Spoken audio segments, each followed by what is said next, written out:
The Ministry of Transport and Infrastructural Development yovhura hombe panapa vanhu voshamisika vachiona kuti these guys vauya vachipublisha zanhema sezvakamboitwa navakaona veThe Herald vamakaona vachipublisha saidza nhau dzetu between 2020 to 2022 mutungamiri wenyika akakomishina muzvikuru hameno almost 1200 something.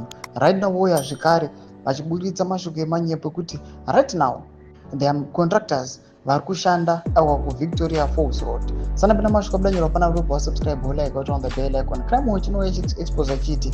The Ministry of Transport and Infrastructure Development has confirmed that there is no contractor currently working on the Victoria Falls Road, contrary to recent claims posted on their X. Vanobuditsa this statement ramuri kuona rikunzi the Ministry of Transport and Infrastructural Development wishes to unreservedly apologize to members of the public and all its stakeholders for posting a Twitter message containing wrong information on 29 April 2025 at 9:18.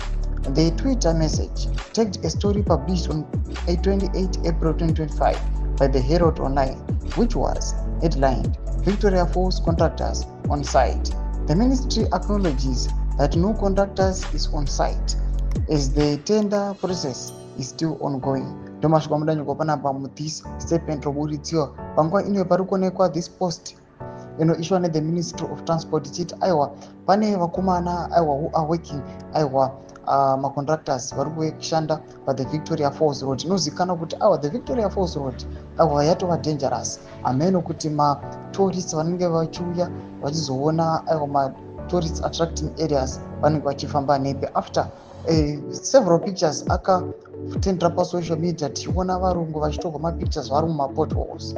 Chitiko chinoshamisa nyika yeZimbabwe chatokuona the same regime yoyayonyepa pamusoro aiwa pekuti pane vanhu right now macontractors who are working on that road. Tidze mafundo enyu muri kudii pamusoro pechitiko ichi. Nangomese kichimedu masubscribe like, hit on the bell icon.